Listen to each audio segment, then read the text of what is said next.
interested. All right, so we're recording. The idea for this started at Midwest this year because Mark and I were having a conversation and we were talking about how we get emails from people who want to be on our podcast. And some people do a better job than others trying to convince us why they should be on our show. And so that inspired me to do this as the coaching call topic for tonight. Mark, do you want to add anything to that? Like tell that experience again? Or? Well, it's accelerating for me because my show's getting more popular.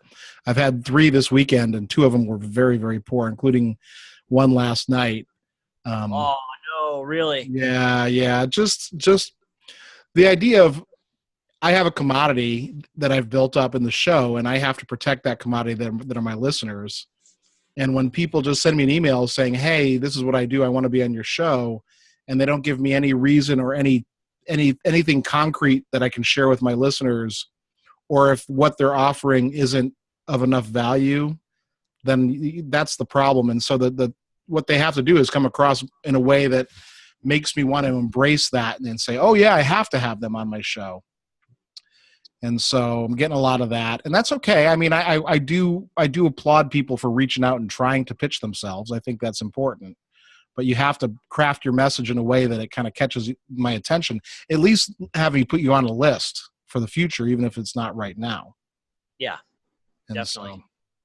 So, can I ask what your podcast is about, Mark? Yeah, it's called the Everything Band Podcast. And so I interview composers, conductors, and performers of music for winds and percussion. So lots of people been on the show. Excellent. Cool. Yeah. I'll check it out. Thanks. Mm-hmm. Just hit $4,000 this month, Garrett. Wow. In downloads? Yeah, $4,000. January? Yeah. Congratulations, man. Thanks. That's awesome. Yeah. That's really good. Yeah, no, it's something. I think I know what I did, Chris, about the wrong meeting. Anyway, for those of you who are watching this later, I apologize. It's my fault for getting the wrong meeting idea going. Anyway, I've gotten some emails from people where I don't even want to respond to them. Right. And then I get emails where it makes me absolutely want to have them on my podcast. But this is also because I send emails out to people pitching myself. Right. I think we can talk about that. So in your opinion, Mark, what are good elements of a pitch? What should a pitch have? Well, first of all, it has to come with some humility to it, but it also has to sort of show your credentials. So when I ask guests on the show, the first thing I always say is, hi, my name's Mark Connor. I'm a composer and band teacher in the St. Louis area. I want to establish that credential that I'm a composer and a teacher first, because I want them to see me as someone who they can work with, that's doing this not to make a buck, but to share something, because my show is fundamentally about sharing knowledge. And so that's the first thing. Did we just mute off for some reason? Sorry, Garrett. Not you. I've turned other people's mics off so that's not conflicting with the sound. Oh, I see. I've never done Zoom, so I'm all kind of like confused. Hi. But sorry. We'll see you. Hi, Michael. Anyway, get back on track. And so I was saying, so that when I write my letter, I want to establish my credentials, but then I want to immediately talk about what it is I'm pitching. And so I talk about the show and I tell them exactly what I did. My elevator pitch is that it's a podcast that features conversations with leaders in the band community, composers, conductors, and performers, to share their wisdom. So what I'm doing is I'm basically giving a compliment there, saying that you have wisdom for my listeners. And then I talk about who my listeners are. You know, my listeners are mostly band teachers. I have X amount of downloads. And then if it's someone particularly that I think I may need to give a little more to, I may even list the people who've been on my show that they may know. And so to try to build that network and those connections. And I get very few no's from people. I got my first direct no, Garrett, from a potential guest. Oh, I've only gotten 2 over the last 4 years. Mm-hmm. I got my first direct no. I was shocked. Did they give you a reason? No, just said I have colleagues at this company who might be willing to talk to you. It was one of the big publishers. I'll let you guess who. Yes, they don't want to talk to us. Yeah. There's one publisher in particular that is that way. Yeah. Can I share my screen? I want to share something with you guys. Sure. So I want to share with you an email that I got that I think is a great example of what we're talking about.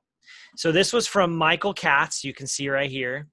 And Michael actually was on the podcast last year.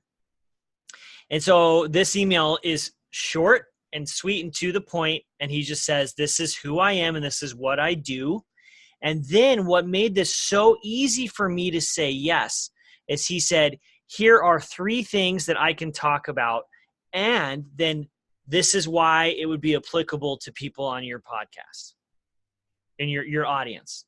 It's like, so this is what I do. This is what I can talk about. Here are some ideas that we could do together.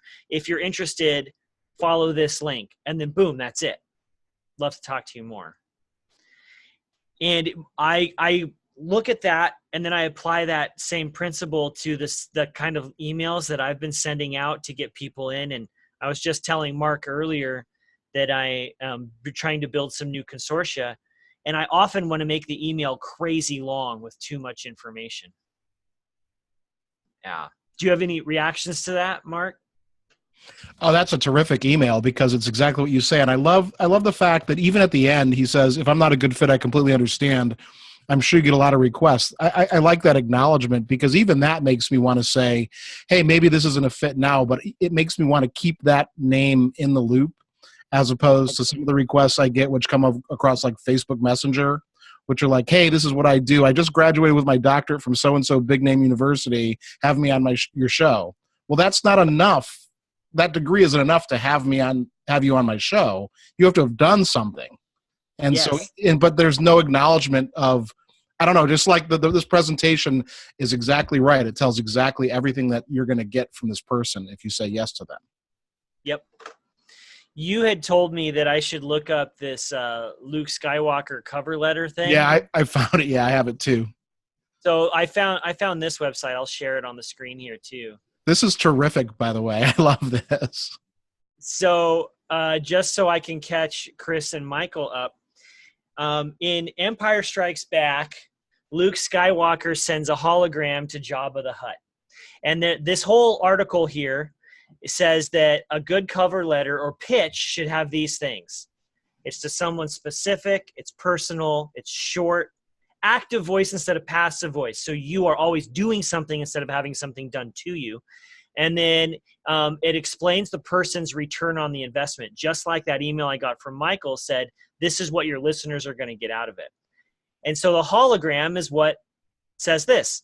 Greetings, Exalted One. Allow me to introduce myself. I am Luke Skywalker, Jedi Knight and friend to Captain Solo. I know that you are powerful and mighty, Jabba, and your anger with Solo must be equally powerful. I seek an audience with your greatness to bargain for Solo's life. With your wisdom, I'm sure that we can work out an arrangement which will be mutually beneficial and enable us to avoid any unpleasant confrontation. As a token of my goodwill, I present to you a gift. These 2 droids, both are hardworking and will serve you well. And like Mark pointed out to me earlier in the day, that's a great example of an awesome pitch. Yeah, it's got all the elements. All the elements. Whoever was a script writer for The Return of the Jedi just sort of had their marketing down. Yep. They've written a lot of cover letters themselves. Or something. Probably. Probably trying to get jobs writing scripts. Yeah, maybe. Yeah. Oh, yeah. So in what ways, Mark, because you're a composer too, do you think composers can integrate these kinds of pitch writing principles into what we're doing as creatives? Well, I think, it's like, as I look at these examples or the things that I see coming at me from people for my show, it's the same thing I think about turning that around when I'm asking people to support me for commissions or consortiums or to perform my music or any number of things that I'm looking to do. It's just you have to make sure that you're giving value to the person you're talking to, that you're coming in hand with more than just words, I guess. You have to have something for them to give them and to say, here are my gift of 2 droids. And in this case, it's, I'm going to, work with your students. I'm going to come in and you're going to get your name on the piece, and it's going to do this for your community. And we're going to do, I'm trying to build up all the reasons why it's a great idea to commission me and to work with me. Mm-hmm. Now, of course, if I don't have good music, or if they look at my page, or if they listen to my music and they don't like it, it doesn't matter what I write, because you have to have a product. You have to have something that they're going to buy. And so we start with that presumption. Yeah. And that could be a service, not necessarily a product. Sure. Guest conducting. Yeah, sure. Writing music, not just a sport. Yeah. I'm going to unmute you, Chris and Michael, if you want to just kind of participate in the conversation here. And Michael, let me introduce you to Mark. Hi, Michael. Based on Long Island, currently writing a lot of choral music. Oh, cool. Yeah. I want to write choral music one day. Are you banned? Yeah, banned. You're banned from writing choral music?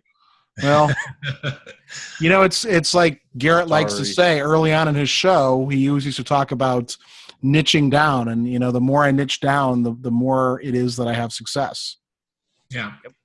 Interesting. So I write band music, and I just got back from the Missouri Music Educators Association conference. I joined the Missouri Bandmasters Association, and these are the kinds of things to build my network, not in a way that's sort of meaningful where people know me. Because what I'm struggling with here in St. Louis is that it's very much a river town. Outsiders aren't really looked at with much welcome in it, or aren't welcomed very much. And so it's really, you have to kind of work from the ground up here. And so I'm trying to recalibrate. I thought I could come in and, look, I'm a published composer, and if I call you, you'll have me come out. But now it's not how it works. There's that pitch again. People want to trust you somehow. Right. Yep. Yeah, Michael or Chris? Go ahead. The niching down is something that, that's what I feel like now that I'm in my 3rd year. I'm getting known as a choral composer. So when you're in your 3rd year, you're not exactly out of the red yet. And so it's like, well, even if I wanted to move into band or orchestra, I gotta keep plugging away at what my base is, and so right now that's choral directors. Yeah, absolutely. Garrett, we talked about this commission I have with Aaron coming up this summer, and it's going to be recorded by bands, but in a way it takes me away from my niche. It takes me away from my target audience, because he's a professional tuba player. A piece for tuba and band isn't going to hit the market that I'm trying to hit most often, but it's such a good opportunity, which is, that would be my question, is like, when do you sort of go to the side, when do you go sideways to go forward? Oh gosh. Well, I think you have to determine that on a case-by-case basis. Right. But if it seems like a good opportunity and is still, I think, even tangentially moving you in the right direction, there's nothing wrong with it. Right. You got a commission to do a tone row piece for Perot Ensemble. That's not necessarily going to happen. Yeah, I would say no to that for sure, out of all sorts of reasons. Yeah. Yeah. Yeah, I've been reading a lot of Seth Godin's newest book, This is Marketing, and he talks a lot about that and how when we make a decision, we are basically taking opportunity costs into effect. Because if I choose to write for bands, then I'm choosing not to write for choral music. And that feels like a big, weighty, heavy, bad decision. Because whatever we say yes to, we're saying no to everything else, at least in that moment. Yep. And the irony is the more we can say no to, the bigger this pile gets. And some people then fear that you can become pigeonholed, and maybe you can. I'm not sure how you break out of that, but if your goal is to write music that's connecting with people, or whatever your goal might be, the narrower you get, the easier it is. Right. I agree with that. It's really hard to tell. When I accepted this commission, Aaron's a really great friend, and I'm banking on the fact that he's being other than a fine tubist, he's also really well connected in the tuba world, and it's a piece that's going to be recorded by a big university band. I'm kind of banking on going in a slightly different direction so that it has fallout in a broader way by having more high-profile performances, as opposed to going the published route where I have maybe many performances, but they're not as high-profile. Because I think you have to hit both in this world, or at least right now, because just having a couple pieces a year published by the big publishers is going to take years and years and years to establish any sort of reputation. So I'm trying to kickstart the whole thing. If that makes sense. I think it might make a big difference. The billboard's larger, right? Yeah.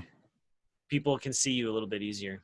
Yeah, I'm trying to bide my time too, because one of the things about my podcast is I've had all these terrific conductors. I've had Jerry Junkin and Mark Scatterday and Emily Trinan and Courtney Snyder and all these people at gigantic schools, with the big wind ensembles. And there's going to be a day when I'm going to write that grade 5.5, 6 piece, and I'm going to call on that network, and I'm going to tug on all this network and hope some apples fall out of it. Yep.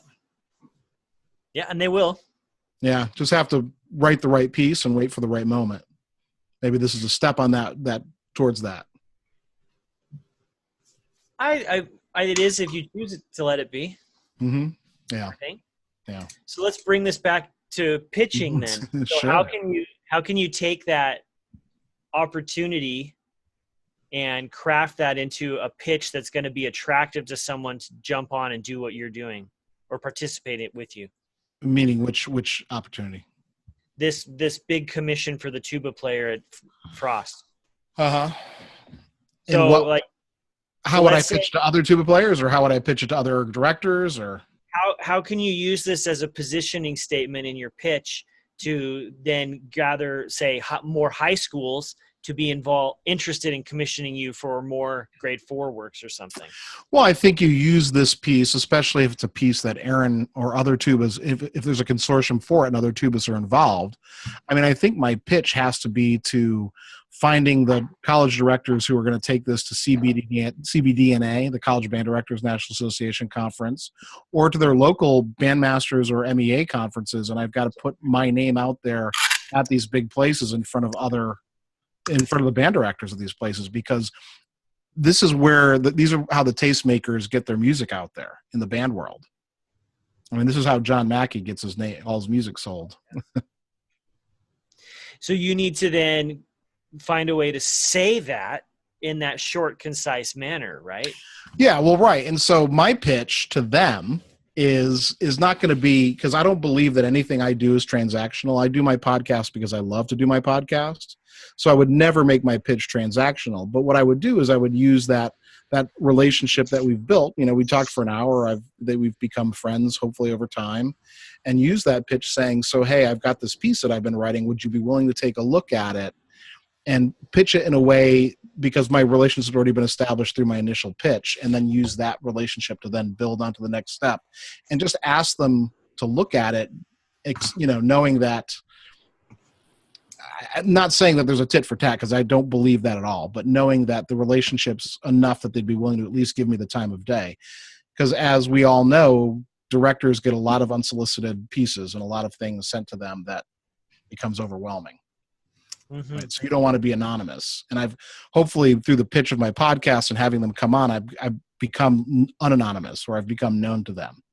And I think I have. So in your case, you're using your podcast also as leverage to help build relationships. Yes. And yes. And as you and I talked about, I think when I first started it, that's one of the principal reasons why I did it.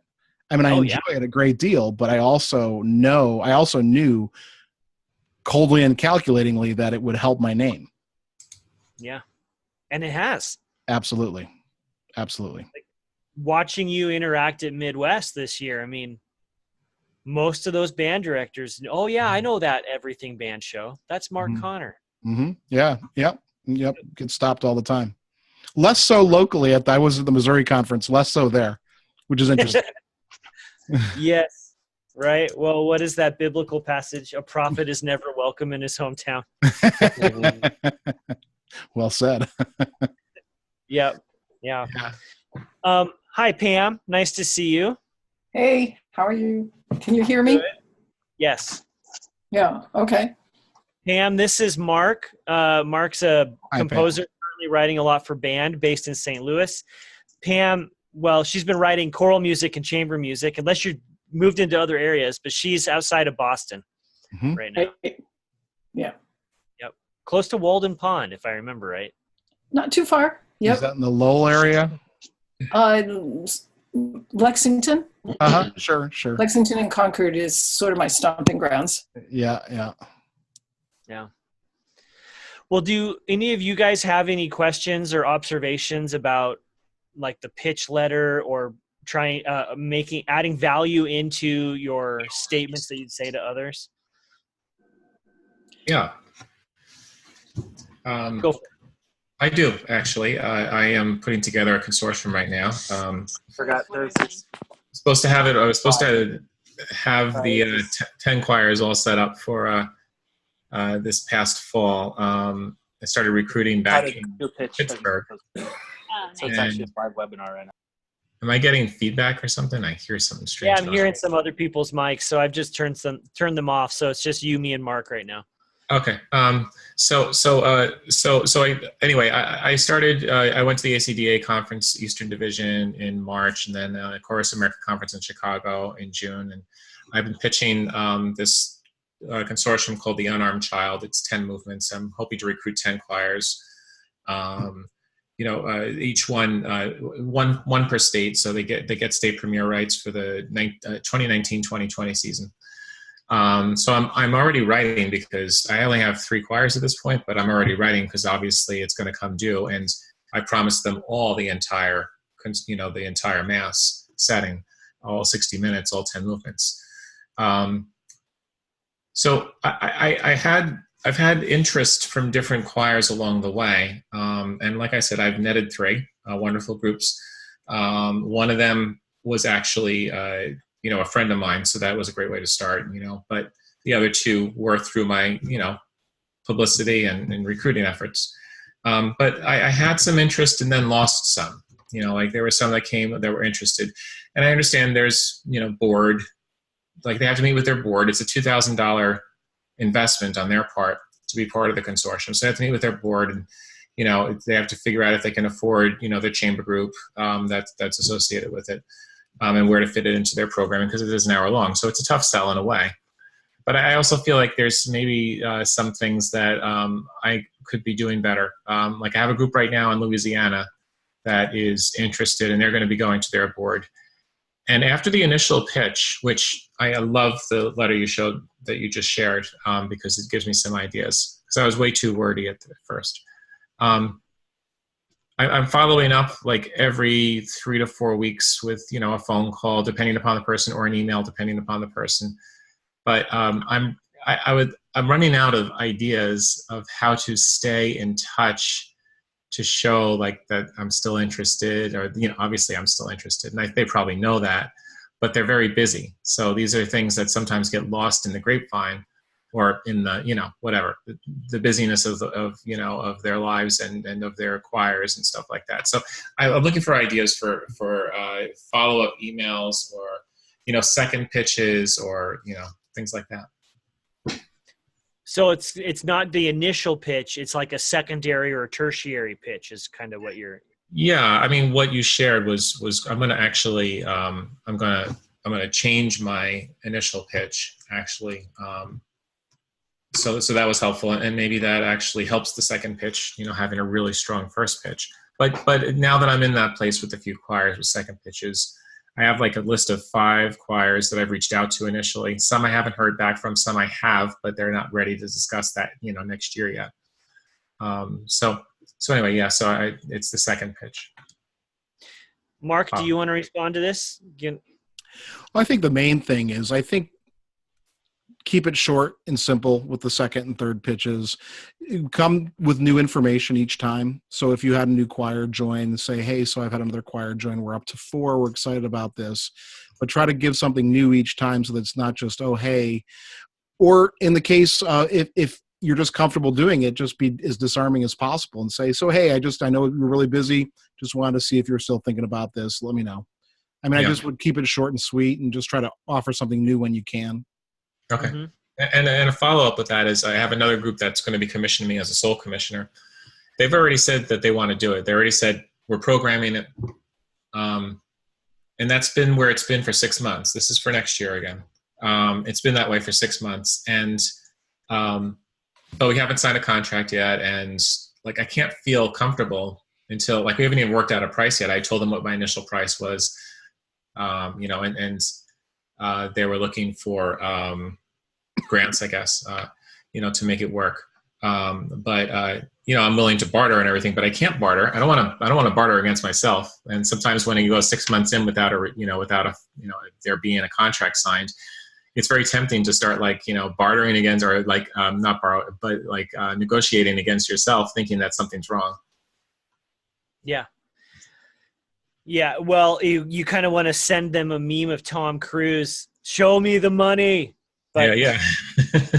Don't do yeah, that. I'm always reluctant in these situations to write without the contract as well. I think it's appropriate in these cases to just make it clear that you really can't move forward until you get the contract signed.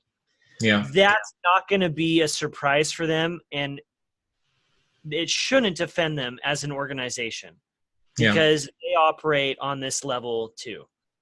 Do you mind if I ask, do you ask for a deposit before you start writing? Do you do half up front and half on delivery? It depends on the situation, but primarily I tend to do that. Yeah.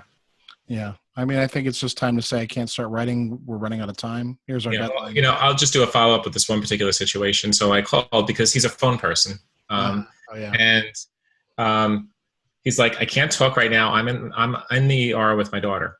And I was like, oh, I'm so sorry, you know, and of course I got off the phone right away, you know, and so then I sent a week later, I waited a week and I just said, I hope your daughter is okay. And I left it at that. I didn't even, you know, because obviously, you know, I called when he was in the ER, you know, it's like, you know, I want to show like compassion. So that was 2 weeks ago when I said, I hope your daughter's okay.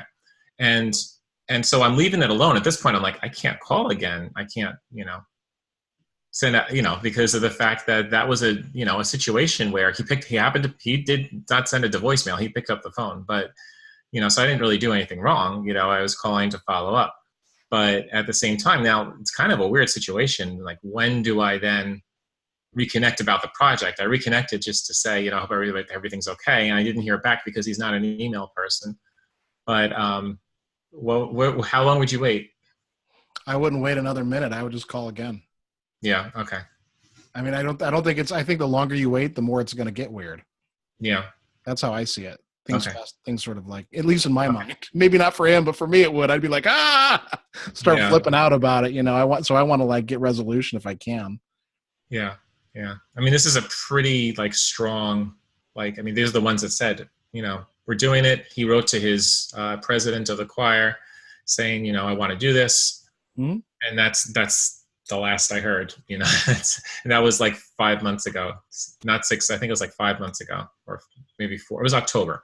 I just call back and say, hey, really excited about this piece. Want to get started? Let's do this. Yeah. Okay. You know, just throw it back in his court. Yeah. And just give him some hard deadlines, saying if you're going to program this in your fall concert or whatever, then I have to start writing it by whenever. Yeah.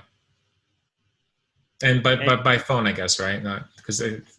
Yeah. Well, if his primary method of communication is that, I mean, you could do both. You could have this all written down so that he has something he can go back and look up again. Okay. Like, you could send an email and say, I know that you'd prefer a phone call, but I'm just sending this to you so you have it on, and I'm going to follow up later this afternoon or something. Yeah. And I assume, like, I mean, the fact that he picks up the phone, I mean, he didn't even say that he preferred that. It's just, he picks up the phone, but he doesn't respond to emails. So my assumption is that it's best to call, just based on that right there. But you're saying that it could be also like follow up with an email as well. I would. Yeah. I would do both. Okay. Personally. Yeah. Very good. Thank you. Good questions. Chris, Pam, do you guys have any questions about pitching or pitch letters? Pam, here, I'm going to unmute you, Pam. Yeah. Okay. There you go. Okay. Yeah, I'm sort of, I've been stalled for quite a while, and I do have a couple of things that I ought to pitch to, and I'm thinking that my local high school is a good prospect for two different projects, and so I have to choose which one I want to try to do. One is just to introduce them to my choral music, and because they have some really great choirs at actually a number of the high schools around this area. So the choral music, and then I have a project I worked on, which is a winter solstice sort of musical, which a friend of mine wrote, and I arranged old Christmas tunes with her new words. And we sort of think that a drama/music department in a high school would be a good prospect. And since they do that sort of thing in my town, maybe that one. Personally, I'm a little more interested in getting my choral music going. But I also do have that other project that it would be nice to see someone help develop that theater piece. So I got to decide what to do. And I tuned in a little late, and I didn't see the sample pitch letter that you were talking about. So. Oh, sure. I can share that with you. But you did miss our conversation about niching down a little bit. And I know you and I have already spoken about that a little bit. But I think for an effective pitch letter, if you're writing to someone specific or a specific ensemble, you have to have a specific piece or outcome in mind too. Yeah. The more open-ended it is, the less reaction they're going to get, and the harder it is for them to say yes. It's similar to those generic emails that I will get, or I'll see posts on Facebook that are just like, listen to my music on SoundCloud. And that's not helpful. Yeah. It's like, send me to a specific piece for this ensemble or for this reason. So I think you need to identify some things. Okay, so I've got a couple of ideas of sample pieces to propose. Do I call and ask to meet the new? They have actually a new music director in the high school music department, choral director. Do I call and ask to meet, or do I just show up at a concert and say hello, and then ask to see if it's okay to send my pitch? I'm not, since I don't really have a connection with the schools, I don't really know any of the people in the schools right now. Pam, I can answer this.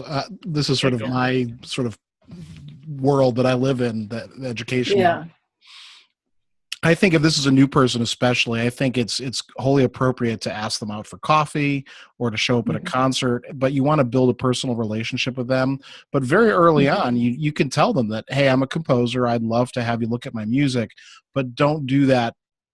Don't make that the point of the meeting. Make the point of the meeting to build that relationship with them, because you want them to trust you, and you want them to sort of learn more about you and to figure out if you're going to be good for their students, because the only thing they care about at the end of the day is helping their students get better as musicians and as people.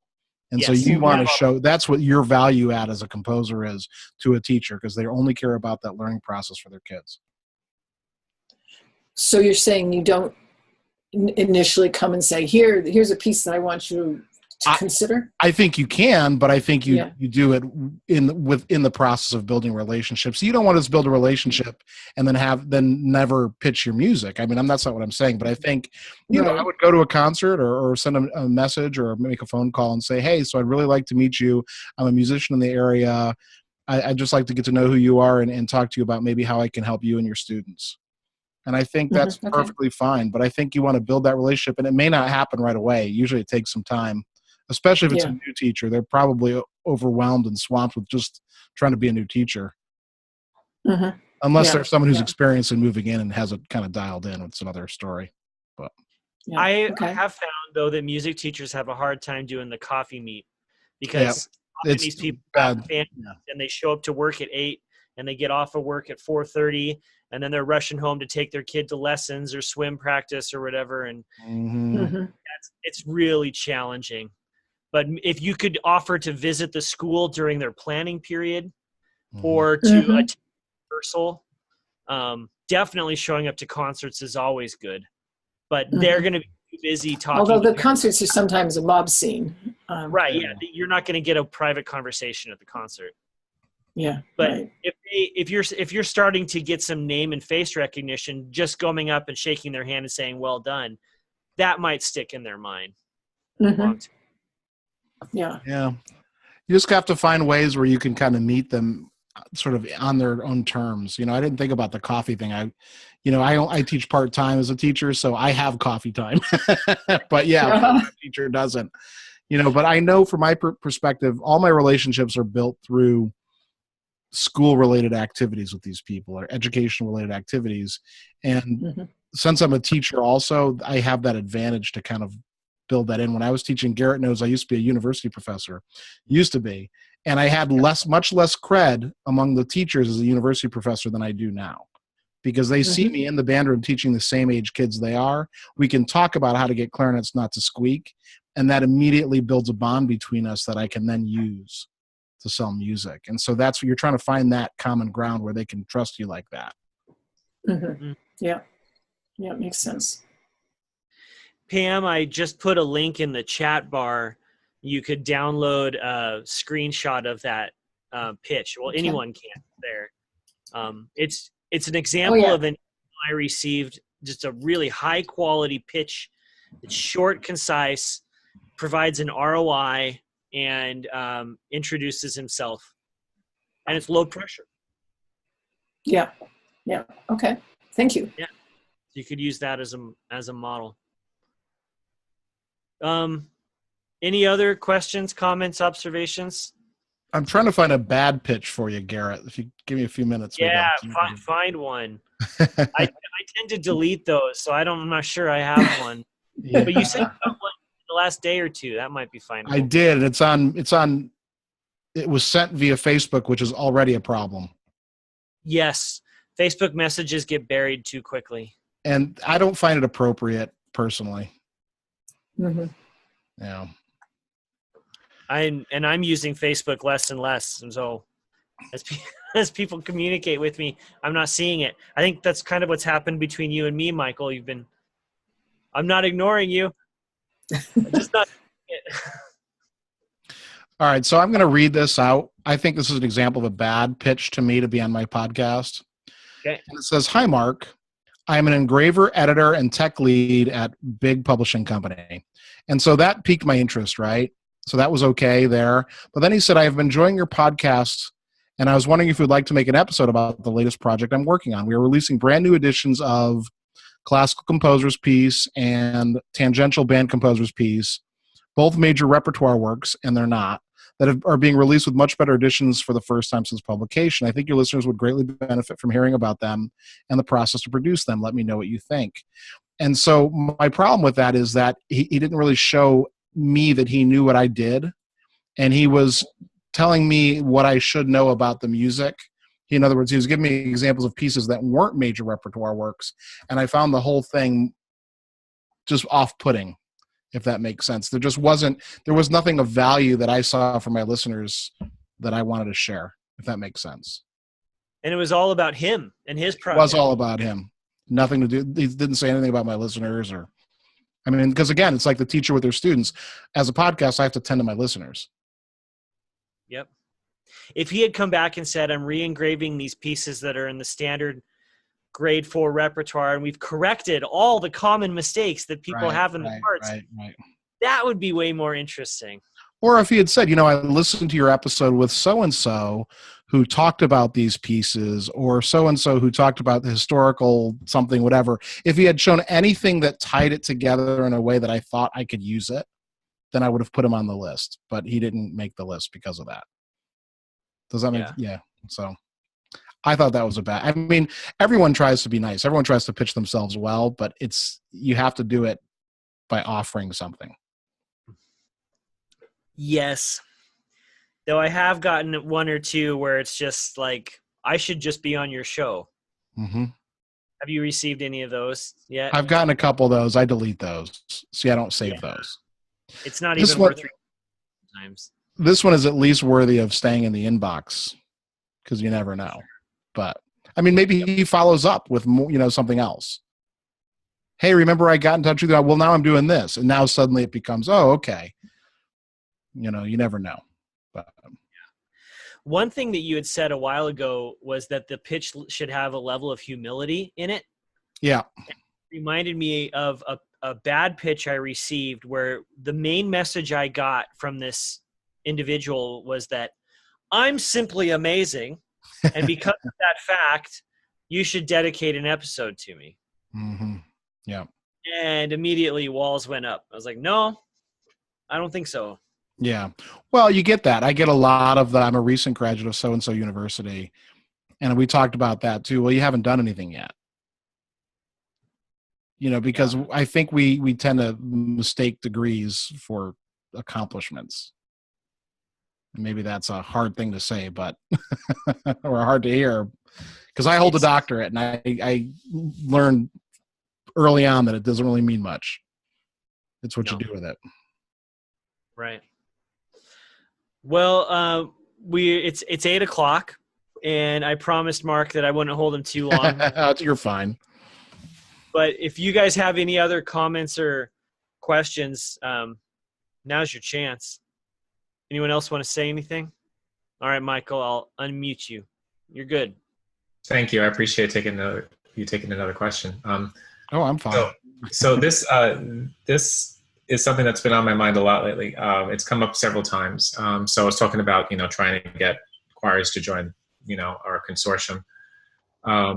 But also it kind of relates to grant proposals also. When they ask you, like, you're putting together a consortium around a certain piece, and they ask you for samples of the piece that you haven't started writing yet. Same thing when you're applying for a grant and they want samples of your work, and they kind of hint that they'd like samples of the piece that you're applying the grant for, yet you're at the very early stages. And not only that, even if you're in the middle of a piece, the last thing you want to do is to show them an unfinished piece that is like doesn't have everything that you're going to be putting into it yet. So I was wondering, like, how do you deal with that kind of thing? Like, when because you still want to show them. I mean, obviously you could show previous work. You could say, well, this is my work from previous projects or my previous compositions and stuff like that. But are there any other tricks to that? I don't have good answers to this because everything I do is done off of previous work. Garrett? I kind of just do previous work as well. Okay. My understanding, hearing other people who do grant stuff talk, is that it's perfectly acceptable to show a similar work that's already been played. That's what, yeah. If you're applying for a grant for a big community chorus event, it's not going to do you any good to show them their string quartet piece. So it has to be something that's relevant. Right. But I wouldn't work in progress either. Yeah. Okay. So that's what I thought. So then, well, for example, New Music USA, I'm sure that you might have some experience with applying for, or somebody might have here experience applying for a grant with New Music USA. It seemed like they were looking for samples of the work, but all I could really show at this point is previous work. I think that's fine. And there's a chance in your description to, I think, speak about that. Okay. I'll look closer at that. I think there's also a common assumption that a lot of people write the music and then we try to find funding to make a performance happen. And maybe that happens a lot, but I'm at the point in my career where it's kind of happening the other way around. Like, I'm really only writing if a performance opportunity is already in place or someone's paying me. And so then I don't have something to show. Right. Yeah, exactly. And so that's kind of the goal, is to, like, have projects in place so that, you have, a monthly amount coming in, in terms of commissions, but you start writing as you get those commissions in, as you get those contracts signed, as you get those deposits down. Mm-hmm. Yeah. Okay. My friend Dennis, who does the music publishing podcast, interviewed some New Music USA people about these grants. Oh, that's and great. Thank you for that. kind of what they're looking for and things. So here's a link.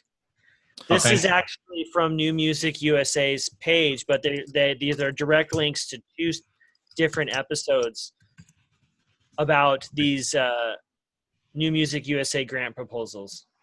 I almost got to the point where I was going to actually sit down at have the camera on, sit down and like kind of play through and explain what I'm going to do in this and this and that. And I'm thinking, oh my God, that's going to take hours and hours just to develop that kind of video so that it looks and sounds, of some level of quality, like just, present motives and stuff like that. And I don't know if I'm playing with fire by doing that, because again, this is going to develop over the course of the next 6 to 8 months, and so it just seems like it might come across as unprofessional. Yeah, if it was just a recording of you and your piano. Yeah, I might hear Pam's raising her hand. She might have something to contribute here. Yeah, hi. Pam. I don't think that would work out. I think you need to have a polished, finished work. I'm actually thinking of applying for a grant too. I've got an orchestra thing for a rather old piece, but I'm revising it because he wanted to have more brass players have something to do in it. Yeah. And I'm a little worried that the piece is just too old. But I think I have to be upfront in the grant proposal and say so. But I do have a recording from a reading session from almost 20 years ago. But I'm hoping they will consider it current work because of the revision, and also it'll be the world premiere of an actual concert. Yeah. But I think they're looking at all the sample projects that are out there. They look very polished and very dynamic. And I think you shouldn't do a video that's just sort of Thank you. partially polished, in my opinion. I haven't appreciate gotten a that. grant before. I feel even stronger about not doing it now, which will save a lot of time, actually. Yeah, right. It would have gone down a rabbit hole that would have been a dead end. And so this is... Yeah, because I think it's pretty darn competitive. It seems like the whole program is really tightened up. I think it used to be kind of easy to get like at least a small grant for copying costs or something like that. But it looks like it's really... I was a little bit afraid that all the projects had to be cross-disciplinary and with all kinds of fancy buzzwords associated with them, but because it seems like a lot of them are. Okay. So, anyway, that's my 2 cents. Thank you. Yeah. That was a good question. And I think you are pitching, but it's a different kind of pitch because you're pitching more to kind of a institution than an individual. But you still have to demonstrate the value, and they're less concerned about what they're going to get out of it. But is the value to bolster your career? Is the value for the community that's going to be at the concert, the chorus that's singing? Where is the benefit, and who's going to get it? I think that's what the grant people want to see, because they want to fund projects that are doing something and are making a difference somewhere.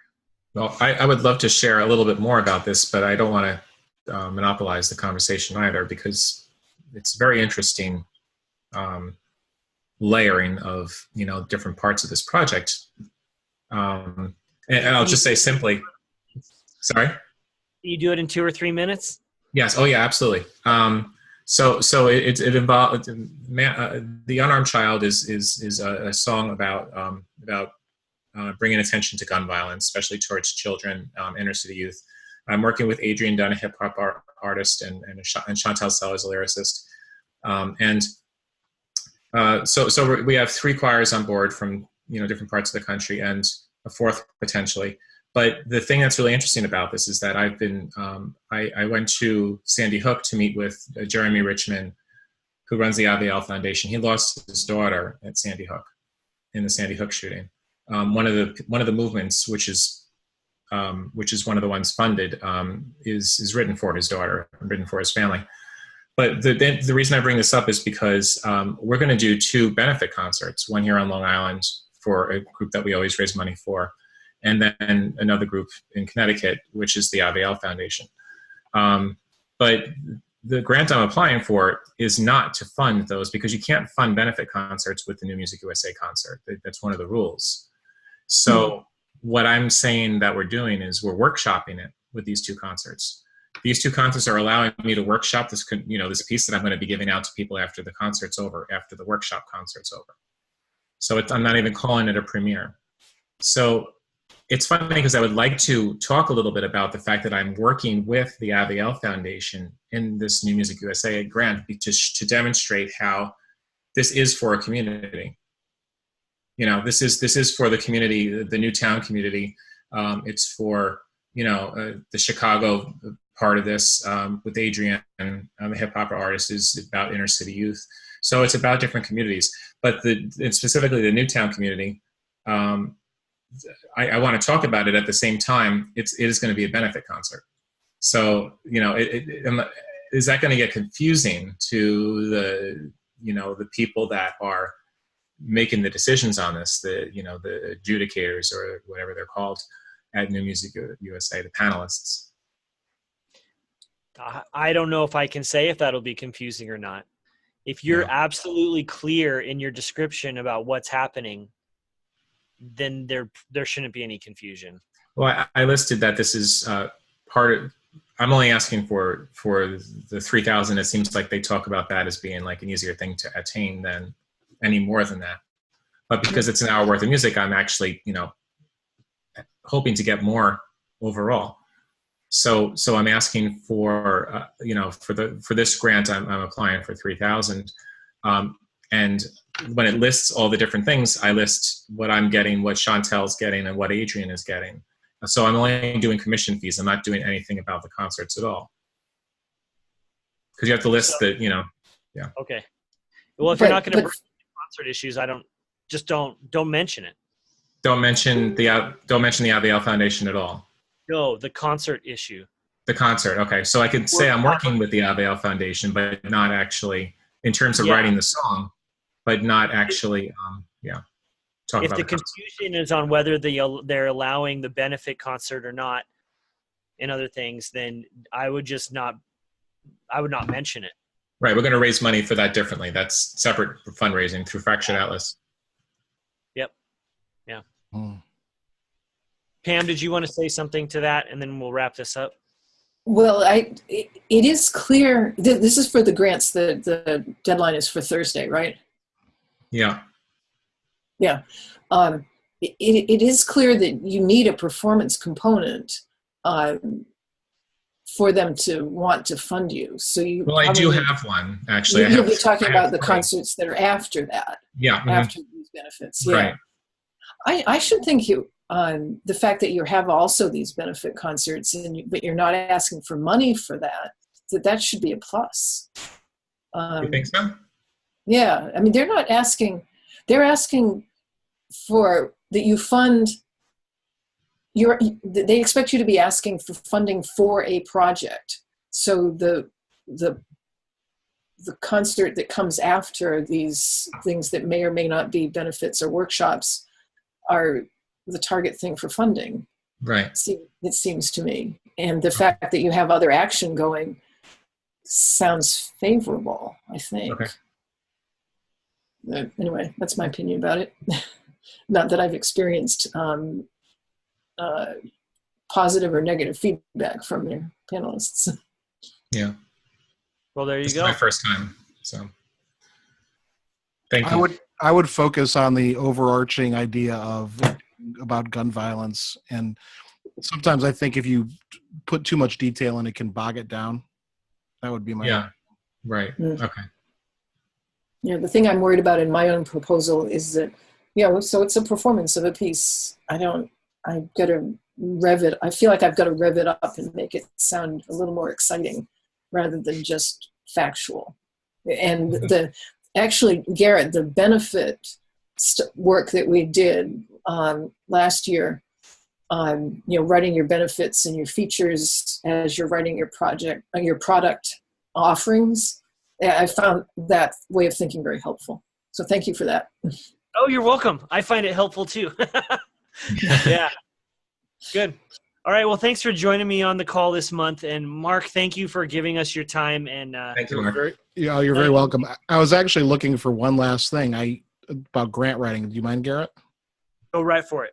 Oh, I just heard this weekend. I'm trying to find the podcast that I listened to, but I consumed so many that I forgot which one I heard it on. But the idea of writing, when you write a grant, start with the end goal on mind and work your way outward, spiral outward. So start from that, that what you would want to achieve first, and then build backwards from that. Don't start from you, start from the end product, and then work it back to you. Anyway, I thought that was good advice. Thank you. That's great. It's my pleasure to spend time with Garrett anytime, and all of you. Thank you. Yeah, nice to meet you, Mark. Nice to meet you. Thank you. All right. Okay, everyone, keep your ears open for the next call. Have a good few remaining days of January, and don't let the polar vortex freeze you out. Too late. Down in Dallas, they're going to get cold. He's going to have to put his coat on. Wow. Yep. All right. You guys have a good night. Thank you. Good night. Good night.